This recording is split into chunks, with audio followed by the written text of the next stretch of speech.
My first marriage felt like a fairy tale until I caught who I thought was my soulmate cheating.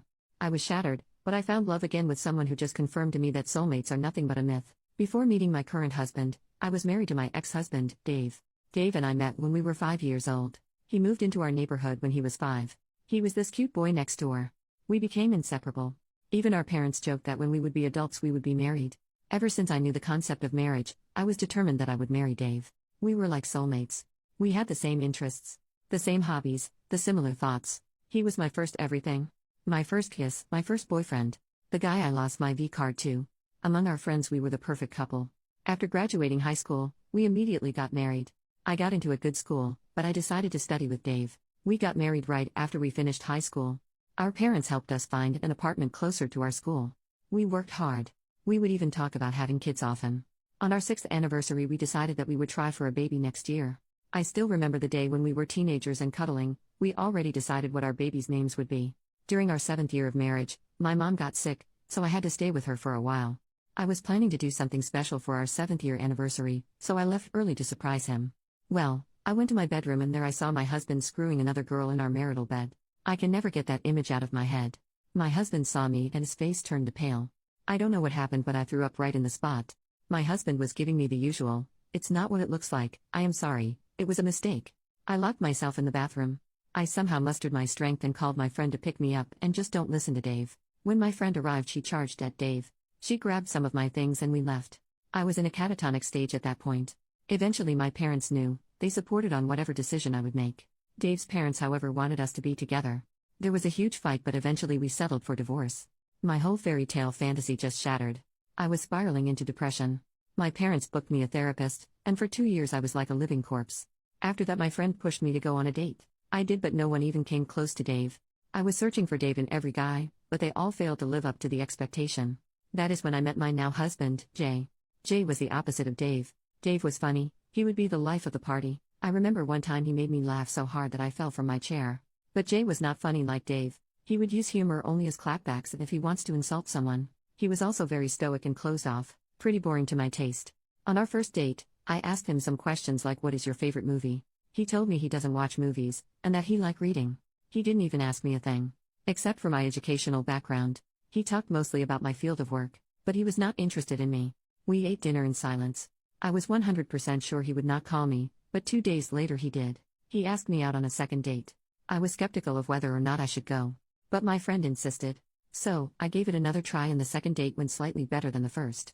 He talked a bit more, asked few questions. We were taking it slow. He was opening up until the 6th date when he finally hooked up. It was amazing. I am someone who has a snack after making love. I was craving for some, so I asked him if I could grab something from his pantry. Even a bread and cheese sandwich will do. He told me to stay there and he went out. I was kinda confused. He came back after 20 minutes with takeout food. It was something I really liked, orange chicken. I asked how he knew, and he told me, "You told me on our previous date." I melted right there. Dave and I have been together for most of my life, but he never made the effort of going out and getting me something. That's when I knew even if he was not my soulmate I was madly in love with him. We dated for 3 years and got married. I came to know about Jay's family too. His mom and dad were drug addicts who died of overdose. He was homeless for a while but worked his way up. Throughout our marriage I was very, very happy. He was different from Dave because whenever he would see me doing chores he would ask, "Need help?" He helped me through my trauma from Dave by arranging a therapist that specializes in infidelity. He may not be a person of words but his actions tell me that he loves me. When I was pregnant with our daughter, I would wake him up in the middle of the night to either get me food or rub my feet, and he would say yes ma'am and get to work. I love him.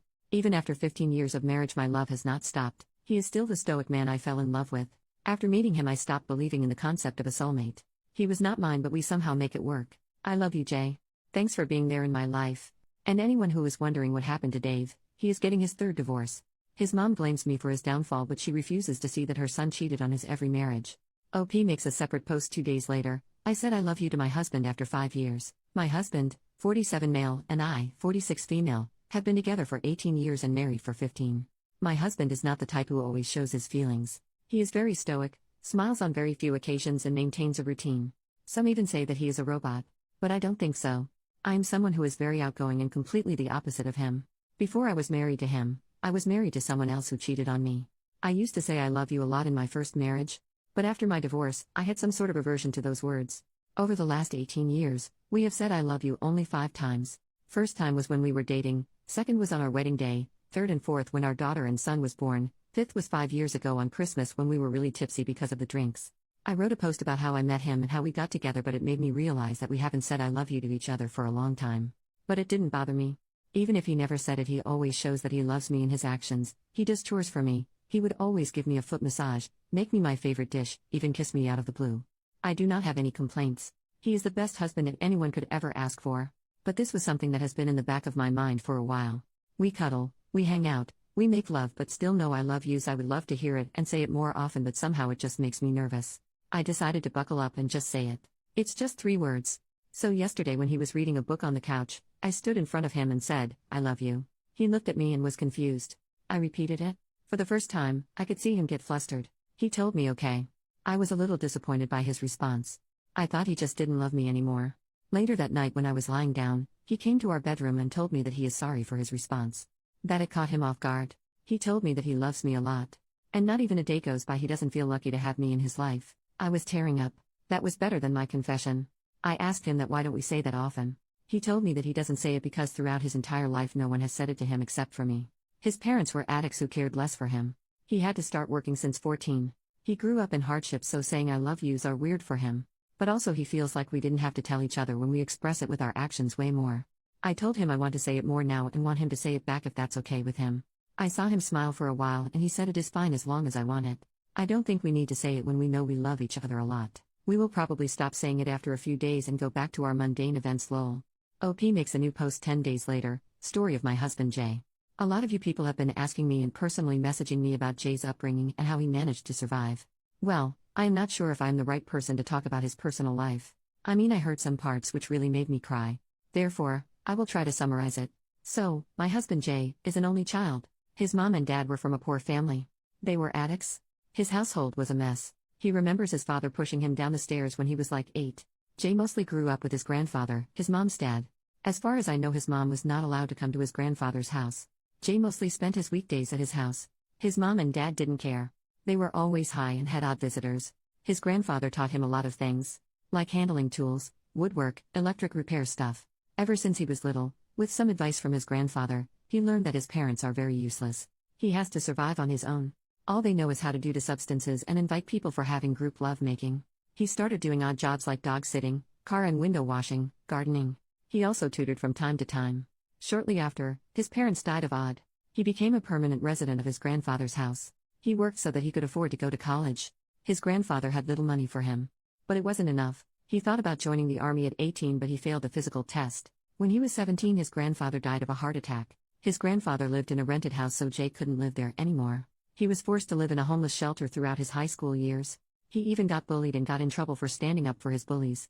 But since he was a good student, he didn't face serious repercussion. He left the homeless shelter when a pastor from their local church took him in. He knew Jay because he worked in the church for a while. The pastor was a nice guy. He funded his living and also helped him get a scholarship to a good university. Jay studied finance and business. His entire childhood, he lived in poverty. So, he was obsessed with learning how to make money. He made some connections which landed him a good part-time job during his final year. I met Jay through my friend. She worked in the same company as him. He worked as an investment banker at that time. And the rest you all know. This is pretty much it. I understand why he is so stoic and doesn't show his emotions.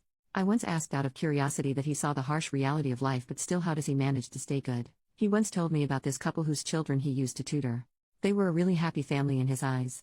The husband loved his wife. He mentioned that the husband would always have a hand on his wife's body as a form of affection. Their children were also well behaved and had a good childhood. From that moment he knew he wanted a family like that, because he never had a complete family. But he was sure that somebody would not be able to love him because he doesn't know how to show love. Throughout his entire childhood he has only seen his parents fight and cheat on each other in front of each other. That really destroyed his perception of love. If it wasn't for that couple, he probably wouldn't believe that there are people in this world who can love each other for life. It is a little wrong of me to say he displays no emotions. He does, but on rare occasions. I remember the day our daughter was born. Jay held her and cried loudly. He kept repeating, "I will protect you. I'll never leave you." He did say "I love you" to both me and her. Same thing happened when our son was born. I mean, it gave me an idea to just pop out babies so that I can see his emotional face, haha. But anyways, I know he does love me and our little family. He always holds me tight whenever we are cuddling. He is really good with my parents. My parents also adore him. Sometimes, it just makes me cry knowing that he has been through a lot and I have lived such a sheltered life. Sometimes, I feel like I don't deserve him because he is very kind and a good person. Also, yeah, we do say I love you a lot more now. Final update 1 month later. I just wanted to give a big thanks to everyone for who has been kind and supportive. I cannot imagine that so many people will come through because of my post. A lot of you suggested therapy. To be honest, I did in the past, but my husband brushed it off by saying his past rarely bothers him. Thanks to people in Reddit, I suggested him some articles on PTSD and childhood trauma. He studied for a bit and found a therapist for him to help him with his trauma. He only had 2 sessions till now. Few days ago he came home from work and I went to greet him like usual. He pulled in for a big hug and started sobbing. I told him it's okay.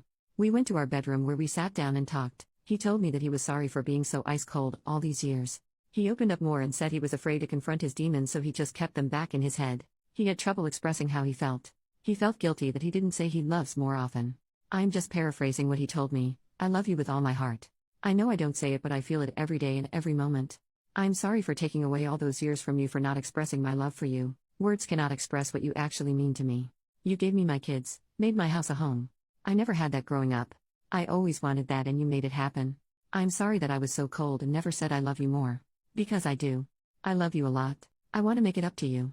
I don't want to waste another second of my life burying those emotions anymore. It feels good to see him vulnerable for the first time in his life. I cried with him that night.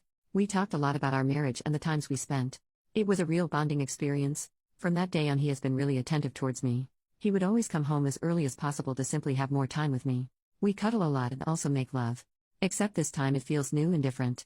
Like a newfound love. He has been saying I love you to my kids. My son is confused and my daughter just said, "Dad, you are weird." He is thinking about planning a trip for just 2 of us because it has been really long since we had went on a trip alone. So thanks, Reddit.